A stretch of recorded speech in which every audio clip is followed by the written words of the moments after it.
Good morning, সুপ্রভাত, welcome to our channel. আশা করি তোমরা সবাই ভালো আছো। আমিও খুব ভালো আছি। বাজে এখন 9:30। ব্লগটা শুরু করছি। প্রত্যেকদিন সকালবেলা ঘুম থেকে ওঠার পর আমার গলাটা কেন ব্যথা করে জানি না। তারপর কিন্তু সারাদিন আর কোনো রকম কোনো অসুবিধা হয় না। আবার রাতে শুতে যাওয়ার আগে এই জায়গাটা ব্যথা করে। এখনও তাই সেম। এখন ঘুম থেকে উঠলাম, এখনও ফ্রেশ হয়নি। ঘুম থেকে উঠে ব্লগটা এডিট করলাম, অতটুকু খেতে দিলাম, মায়ের খাবারটা গুছিয়ে দিলাম। মাকে আজকে দুপুরে লাঞ্চ আর পাঠাইনি, কারণ আজকে লাঞ্চে হয়েছে টক ডাল, আলু ভাতে আর ডিমের অমলেট। পরে তোমাদেরকে দেখিয়ে দেবো। এখন এই যে দুটো বেডশিট বের করেছি, চেঞ্জ করব। পরিণতি তো আজকেও আসবে না। আমি ফোন করলাম ওই দিদিকে, দিদি না কাকিমণি, যে কাকিমণি আগে কাজ করতো, তোমাদেরকে বারবার করে দিদি দিদি বলে যাচ্ছে, কিন্তু কাকিমণির কাছে খোঁজে, কাকিমণির পাড়াতে যেহেতু থাকে, তো কাকিমণি বললো হাত ব্যথা করছে, ফোনটা একটু নামায়, যে এখনও বাড়ি আসেনি। মানে কালকেই রাতেই বলেছিল যে আজকে সকালে বাড়ি আসবে। তো তোমাদের জানিয়েছিলাম যে সকালে বাড়ি আসলে আজকে আর আসার কোনো চান্স নেই। ওকে আমি বারবার বলে দিয়েছিলাম যে বৃহস্পতিবার দিন কিন্তু সিনটির জন্মদিন, তো বুধবার অনেক কাজ থাকবে, তুমি প্লিজ এসো তাড়াতাড়ি। তো দেখো, এদের ওপর ভরসা করে যদি তুমি কোনো কাজের দায়িত্ব দাও, তো সেটা তোমাকে একদমই মাঠে মারা যাবে। সেটা তো কোনো দায়িত্ব জ্ঞান বোধ কোনোটাই ওদের নেই, কাজও করে না। যাই হোক, কি আর করা যাবে। কালকে রাত্রেবেলা কিছু লোকজন নেমন্ত্রণ করেছি, যাদের মানে আগে থেকে বলাটা উচিত আমার মনে হলো। আর ঘরের লোকজন আছে যারা, শুধু বাকি হচ্ছে আমার শ্বশুর শাশুড়িকে একবার একটু বলা আর আমার মা বাড়িতে বলা, ব্যাস। আর কাউকে বলার কিছু নেই। বেশি বড় করে করছি না, তাও ওই ধরে রাখো 50-55 জন লোক হয়ে গেছে, কারণ ফ্যামিলি মেম্বার আমাদের অনেক বেশি। আর আশেপাশে 2-1জনকে বলেছি, ব্যাস। সেরকম বড় করে কিছু করছি না, কারণ তোমাদের বললাম আমাদের দীঘা যাওয়ার প্ল্যান, তোমাদের বলেছি কিনা আমি জানি না। আমাদের দীঘা যাওয়ার প্ল্যান ছিল, কিন্তু এই প্রচণ্ড গরমে সেই রিস্কটা নিলাম না। আর দ্বিতীয়ত 25 তারিখ অবধি সিনটির স্কুল ছুটি, 26 তারিখ থেকে সিনটির স্কুল রয়েছে, সেটার একটা অসুবিধা। তারপর অতনুরেও শরীরটা ভালো না, কোমরে ব্যথা, সেই জন্য সব কিছু মাথায় রেখে আমরা দীঘা যাওয়ার প্ল্যানটা ক্যান্সেল করলাম। তো আর সিনটিও বায়না করছিল যে ওর জন্মদিনটা যেন বাড়িতেই পালন করা হয়। মেইনলি কি বলতো, ওই যে কেক কাটবে, তারপর বেলুনগুলো দিয়ে সাজানো হবে, এটাতেই ওর আনন্দ। তো আমি বললাম ঠিক আছে, দুপুরবেলা ওকে সাজিয়ে গুছিয়ে খাবার দেওয়া হবে। আর প্রত্যেক বছর আমি সিনটির ছবি তোলার জন্য একজন দাদা আমাদের আছেই, চেনা জানা, সে দাদা আসে। দুপুরবেলা আশীর্বাদের ছবি তোলা, রাত্রেবেলা পুরো যত লোকজন আসে সবার একটা একটা করে ছবি তোলা হয়। ওটা মেমোরি হিসেবে আমি একটা বইয়ের মতো করে রাখি, যে যখন ও বড় হবে সেগুলো দেখবে। 10 বছর অবধি করার ইচ্ছা আছে, তারপর যখন বড় হয়ে যাবে যদি বলে করবো, যদি না বলে তো কোনো ভালো রেস্টুরেন্টে গিয়ে সেলিব্রেট করবো, বা কোথাও গিয়ে খেয়ে দিয়ে আসবো, এরকমভাবেই সেলিব্রেট করবো। অতনু সকালবেলা উঠে, মানে অতনুকে নিয়ে আমি কি বলবো, মানে যতটুকু বলবো ততটুকুই কম হয়ে যাবে। এত কোমরে ব্যথা, তার মধ্যে সমস্ত বাসনটাও ধুয়ে রেখে গেছে, বাজার হাট করেছে, প্রচুর কাজ করেছো আজকে বাবা। বউর তো জামা কাপড় ধোয়া রয়েইছে, ওগুলো করেছে। দিদি সমস্ত মাছ মাংস কালকে যেগুলো হবে সেগুলো ধুয়ে রেডি করে রেখে দিয়ে গেছে। আমি রাত্রেবেলা সব সবজি টবজি কেটে রেখে দেবো। দিদি বললো 6টার সময় আসবে, কারণ দিদির বাড়িতেও পুজো আছে, তোমাদের বললাম না। তোমাদের সঙ্গে পরে এই কথাগুলো আমার শেয়ার করা হয়নি। দিদির বাড়িতেও কালকে পুজো আছে, তো দিদিকে বলেছিলাম, যে বলা হয়নি আমার, অতনুই মনে করে বলেছিল, যদি না বলতাম তো পুরো আমাকেই সব করতে হতো। দিদি সব রান্নাবান্না করবে। আজকে রাত্রেবেলা আমি ওই চাটনিটা আর পায়েসটা করে রেখে দেবো, কারণ কালকে এত কিছু একসঙ্গে হবে না, প্রচুর মেনু হবে কালকে দুপুরবেলা খাওয়া দাওয়ার জন্য। ওকে সাজিয়ে গুছিয়ে দেবো, একটু যেগুলো যেগুলো ভালোবাসে খেতে সেগুলো ওকে দেবো, ব্যাস। এই তো এখন কাজগুলো শুরু করি। কোথা থেকে করব জানি না। আগে ভাবলাম বেডশিটটা চেঞ্জ করি, তারপর রান্নাঘরে যাবো। রান্নাঘর পুরো ছড়ানো ছিটানো রয়েছে, ওগুলো গোছাতে হবে। হবে, কাজ তো কমপ্লিট করব, কিছুটা আগে কিছুটা পরে, এটাই তফাৎ হবে, আর কিছুই না।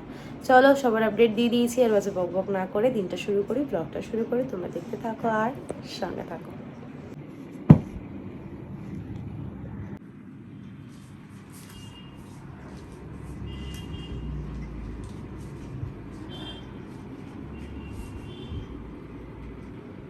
অতনু বাজার করে নিয়ে এসছে, এখনো বাজারের ব্যাগ দেখিয়ে কি এনেছে। এখানে সমস্ত এই বাসনগুলো ধোয়া, অতনু এই বাসনগুলো ধুয়ে রেখে গেছে, দিদি এই বাসনগুলো ধুয়ে দিয়ে গেছে, আর এখন এই 2-4টে বাসন আছে আমাকে ধুতে হবে। মাছ মাংস ধোয়া রয়েছে, এগুলো সব গোছাতে হবে। কখন কি করবো, দুধটাও গরম করতে হবে।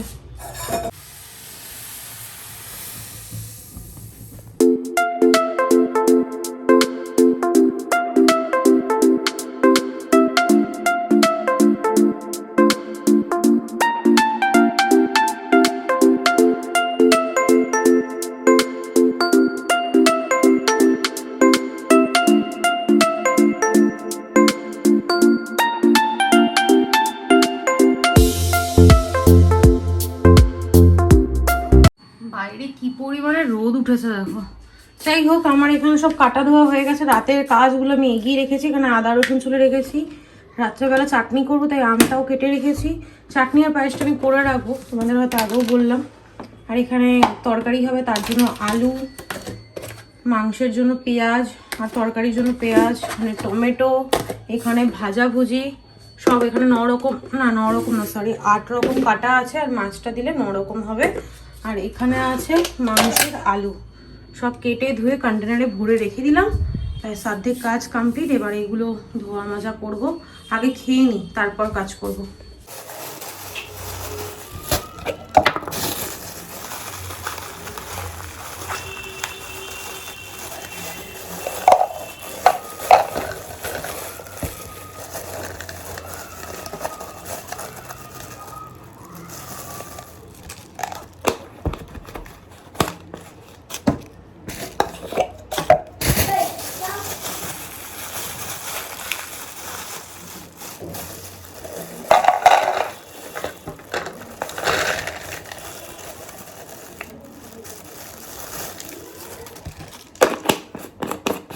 এত গরম কি বলবো, কিচ্ছু ভালো লাগছে না।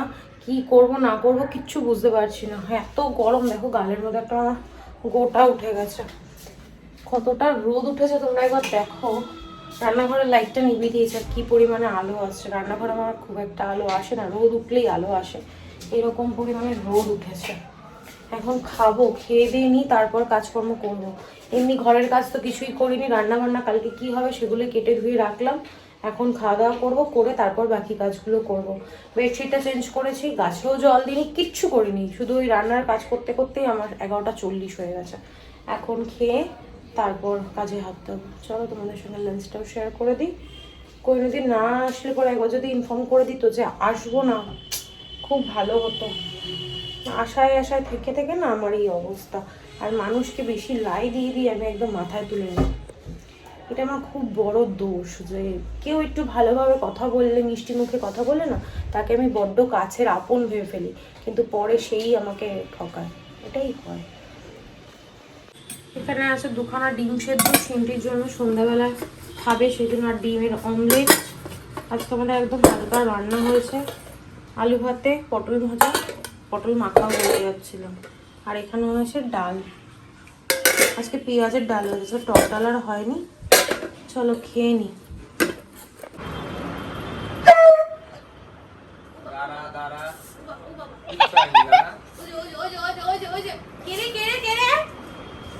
পাগলের কাছে লাগে ও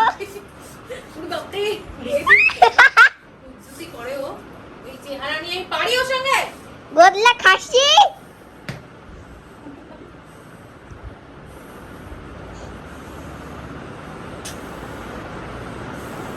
লোক কাটবে না, শুধু খোঁচা দিয়ে যাবে।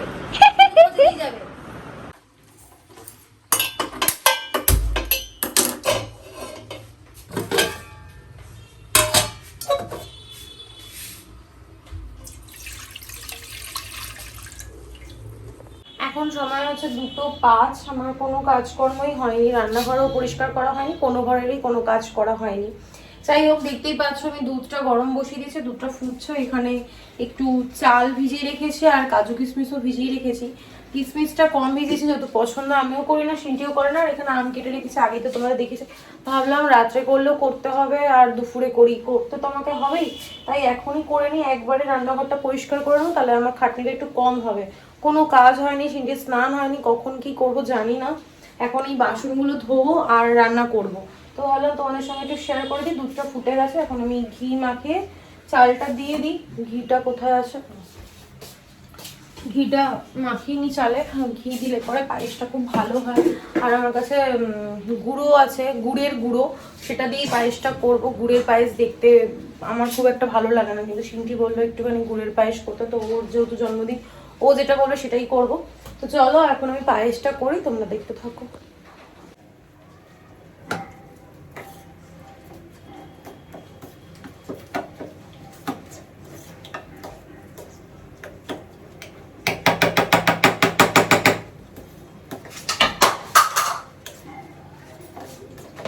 কি করছিস?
আমসত্ত্ব আর খেজুরটা কেটে নিয়েছি, কাজু কিশমিশটা অ্যাড করে দেবো।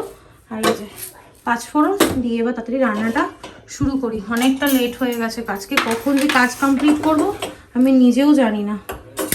কাঁচা ধোয়া এই যে সব মেলেও দিয়ে এসছি। না না, শুধু বাসন মাজবে।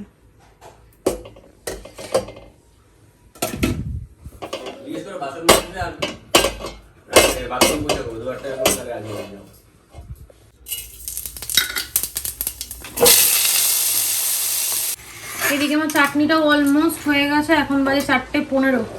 কখন কাজ কমপ্লিট করবো জানি না, আজকে 7-8টা বেজে যাবে স্নান করে আস্তে আস্তে। শুধু কাজুই দেখতে পাবে, কিসমিস খুব কম দিয়েছি, আমার একদম ভালো লাগে না কিসমিস। কাজুটা আমি ভীষণ ভালো খাই, ওই জন্য কাজুটা দিয়েছি। এবার নামিয়ে দেবো। গুড ইভিনিং, বাজে এখন 8:30 ঘড়ির কাঁটায়। সিনটি পড়ছে। আর আজকে এত পরিশ্রম হয়েছে যে বলার বাইরে, কোমর পিঠ প্রচণ্ড ব্যথা করছে। এখন একটু রেস্ট নেব ভাবলাম, তার আগে তোমাদের সাথে একটু কথা বলি। স্নান টান করে ফ্রেশ হলাম, তারপর ওপরে গেলাম। ওপরে বলতে দোতলায় গেছিলাম। হ্যাঁ, আমাদের যে প্রতিবেশী ফ্ল্যাটের মেম্বার, তাদেরকে আগের দিনে আমি বলতে গেছিলাম কিন্তু ছিল না, তো ওই জন্য আজকে বলে আসলাম। তো মোটামুটি সবাইকেই বলা হয়ে গেছে। আর শাশুড়িমাকেও ফোন করে দিয়েছি, মামা বাড়িতেও ফোন করা হয়ে গেছে। ওরা তো নিজেদের লোক, লাস্ট মোমেন্টে বললেও কোনো অসুবিধা নেই। আর আমাদের তো বলেছি কি তোমাদের, আমাদের প্ল্যান ছিল যে নিজেরা গিয়ে সেলিব্রেট করব। তো হঠাৎ করেই সিনটি বায়না করলো। আর আমিও ভেবে দেখলাম আমার 10 বছর অবধি ওই অ্যালবামটা বানানোর আছে, তো বাড়িতেই প্রোগ্রাম করি এখন। আর যা প্রচণ্ড গরম, এর মধ্যে দীঘা না যাওয়াই ভালো। অ্যাকচুয়ালি দীঘা না, মন্দারমণি যেতাম আমরা। তো হোটেল বুক করাও হয়ে গেছিলো আমাদের। তো রিফান্ড তো কিছু পয়সা কেটে তারপর আমাদের রিফান্ড করেছে। তাও ভালো, বাবা সবাই সুস্থ স্বাভাবিক থাকুক। মায়ের শরীরটাও ভালো নেই, তারপর আমার শরীরের অবস্থা এই কোহিনুদি। আজকেও ফোন করলাম আগের কাকিমণিকে, তো বললো যে কালকেও আসবে না, শুক্রবার দিন আসবে বলেছে। এখন জানি না আসবে কি আসবে না, কিছুই জানি না, বুঝতে পারছি না এখন কীভাবে কি করব। কালকে এত কাজ রয়েছে, ভেবেছিলাম কালকে হয়তো আসবে, ভগবানই জানে কি করবে না করবে। তো চলো, আর কি বলবো, আর কিছু বলার এখন নেই। খাবার দাবার সব রেডি করে রেখেছি, পায়েস চাটনি সবই আমার কমপ্লিট হয়ে গেছে। তোমাদেরকে দেখিয়েওছি হয়তো আমি, আমার ঠিক মনে নেই। আজকে না সব কিছু খিচুড়ি হয়ে গেছে। এই বেডশিটটা আমি পেতেছিলাম সকালবেলা, পেতে আবার বেডশিটটা তুলে কেচে দিয়েছি। কারণ এই বেডশিটগুলো না কেচে পাতলে পরে কেমন একটা যেন লাগে। আর আমার বিছানা মনে হচ্ছে না কত ফুল ফুটে রয়েছে, ভীষণ ভাল লাগছে কিন্তু, বেশ কালারফুল। ক্যামেরায় জানি না কতটা ভালো লাগছে, বাট অরিজিনালি নিজের চোখে দেখলে পরে সেটা ভীষণ ভালো লাগছে, বেশ কালারফুল লাগছে। ওই ঘরে বেডশিটটা চেঞ্জ করে নিয়ে ইউজ করা হয় না, পুরো পরিষ্কারই রয়েছে। থাক গিয়ে, আর ভালো লাগছে না, নিজের শরীর ভালো না। আর কালকে ঘরে আসবেই বা কে, সব তো ছাদে হবে।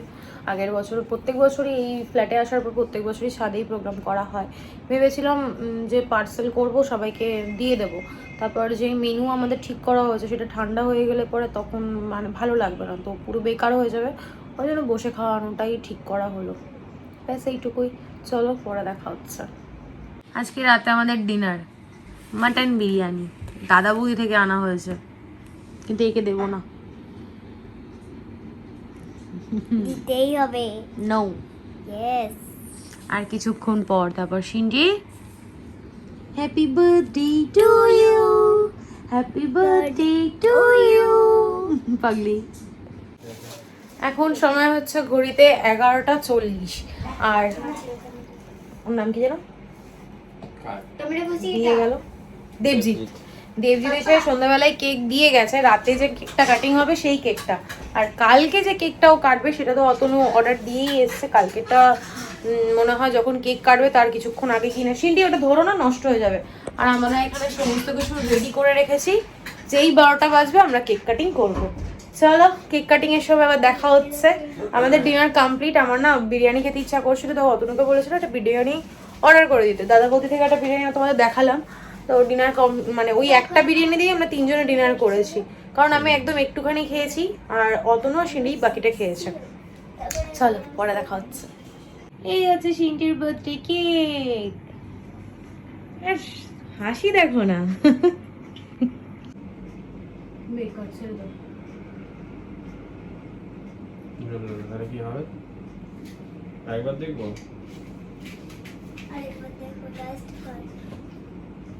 ফাঁকা তো এটা, পুরো ফাঁকা। এই তো পুরো ফাঁকা। ডিসপ্লেটা দিয়ে দাও দেখি, পুরো ফাঁকা তো ওটা, 12 দিতে নেই। সামনে আর হবে ঠিক করে। এটা ছেড়ে দাও। আর কতবার দেবে?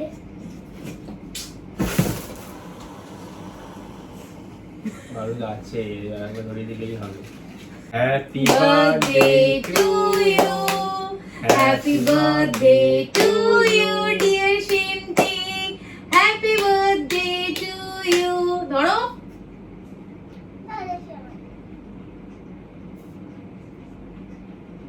অনেক বড় হও, অনেক অনেক অনেক ভালো মানুষ তৈরি হও।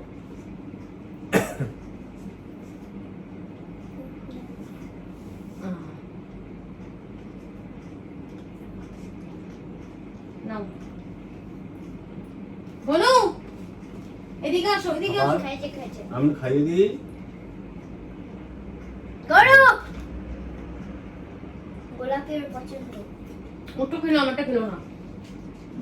বড় এখন বাজে পুরো 12টা, আমাদের কেক কাটিং কমপ্লিট, আর পুরো স্পার্কেলটা বেকার হয়ে গেল, স্পার্কেলটা জ্বললো না। যাই হোক, এই জায়গাটা ক্লিন করে নি, তারপর ব্লগটা এন্ড করছি। সবাই উইশ করো শিন্টিকে হ্যাপি বার্থডে। কি বলিস কেন? হ্যাপি বার্থডে বলো তুমি। হ্যাপি বার্থডে তুমি। বাজে এখন ঘড়ির কাঁটায় 12টা 35। এখান থেকে স্পষ্ট বোঝা যায় কিনা আমি জানি না। ভেবেছিলাম আজকে একটু তাড়াতাড়ি করে কাজ কমপ্লিট করে শুয়ে পড়বো, যাই হোক একটু লেট হয়ে গেছে, শুয়ে পড়বো, ব্লগটা এডিট করেই শোবো, কারণ সকালবেলা উঠে এডিট করার সময় পাবো না। কালকে অনেক কাজের প্রেশার আছে, সকালবেলা অনেক রান্নাবান্না আছে, যদিও এগুলো দিদি করবে, তাও আমাকে একটু দেখিয়ে দিতে হবে। এদিকে অতনু সিন্টি শুয়ে পড়েছে, আর এদিকে বউও শুয়ে পড়েছে। ভেবেছিলাম কালকে হয়তো কৈনিদি আসবে, কিন্তু কৈনিদি কালকেও আসবে না। ফোন করেছিল কাকিমুনির ফোন থেকে, বললো আজকে মেয়েকে নিয়ে ফিরেছে হসপিটাল থেকে, তো কালকেও আসবে না, শুক্রবার দিন ও আসবে। তারপর ভেবে দেখছি, অতনু বললো নতুন লোক দেখো, এরকম করলে কি করে হবে, দেখি কি করি। কেউ মেসেজ করছে, যাই হোক তো দেখি, যদি শুক্রবার দিন কথা বলবো, যদি এরকমই করে ও, তাহলে পরে নতুন কোনো লোক আমাকে দেখতে হবে, এভাবে তো চলতে পারে না, খুব প্রবলেম হয়ে যায়, প্রেশার পড়ে যায়, একা হাতে এত কিছু করা না খুব প্রেশার হয়ে যায়, যদিও সেরকম কিছু নয়, তবুও আমার কাছে এখন অনেক কিছু। যাই হোক, অনেক বকবক করলাম, আর একটাই কথা বলবো, আজকে সিন্টির জন্মদিন, তোমরা সবাই ওকে অনেক আশীর্বাদ করো, যাতে ও ভালো মানুষ হয়, আর কিছু চাই না আমি, জীবনে ভালো মানুষ হোক, তাহলেই সব পাওয়া আমার হয়ে যাবে। তো চলো, আর বকবক করবো না, আজকের ব্লগটা কন্টিনিউ আর করছি না, আজকের ব্লগে দেখানোর মতো কিছু নেই, বলার মতো কিছু নেই, ততক্ষণ তোমরা সুস্থ থেকো, ভালো থেকো, কালকে দেখা হচ্ছে নতুন একটা ব্লগের সঙ্গে, একটা ধামাকাদার ব্লগ আসতে চলেছে, কালকে সিন্টির বার্থডে বলে কথা। হাত লেগে ভিডিওটা কেটে গেল। তো আজকের ব্লগে যদি কিছু ভালো লেগে থাকে, প্লিজ লাইক করে দিও, কমেন্ট করে দিও, শেয়ার করে দিও, অ্যান্ড সাবস্ক্রাইব করে দিও। আমরা যখন ছোট ছিলাম, আমি আমার কথা বলছি, যখন ছোট ছিলাম তখন আমিও এই দিনটার জন্য খুব এক্সাইটেড থাকতাম, যে জন্মদিনের দিন কিছু মানে বলা যাবে না, যত ইচ্ছা দুষ্টুমি করতে পারো, বাবা মা কিছুই বলবে না, বাবা মা কেন কেউই কিছু বলবে না, জন্মদিনটার দিন তোমার পুরো ছাড়। আর যখন রাত 12টা বেজে যেত, জন্মদিনের দিন রাত 12টা যখন বাজতো, তখন মা বলে দিত এখন কিন্তু 12টা বেজে গেছে, এখন আর জন্মদিন নেই, হ্যাঁ এবার কিন্তু পিঠে পড়বে। তো সেই দিনগুলো খুব ভালো লাগে, আমিও সেটাই মেনটেন করি, জন্মদিনের দিন সিন্টিকে মানে কোনো রকম বকাঝকা কিচ্ছু করি না, শুধু সিন্টিকে না, অতনুকে বলো, বোবোকে বলো, সবাইকেই আমি বকাঝকা কিছু করি না। অতনুকে বকাঝকার কথা বলছি না, মানে হয়তো কোনো কিছু একটু চিৎকার করে বললাম যে এইটা এখানে রাখো, ওটা ওরকম, মানে এইগুলোও আমি করি না, সেই দিনটা স্পেশাল ফিল করানোর জন্য ছোটো থেকে যেটা শিখে এসেছি সেটাই করি, ভবিষ্যতে সেটাই করব। চলো, অনেক বকবক করলাম, আর বকবক নয়, গুড নাইট, টাটা।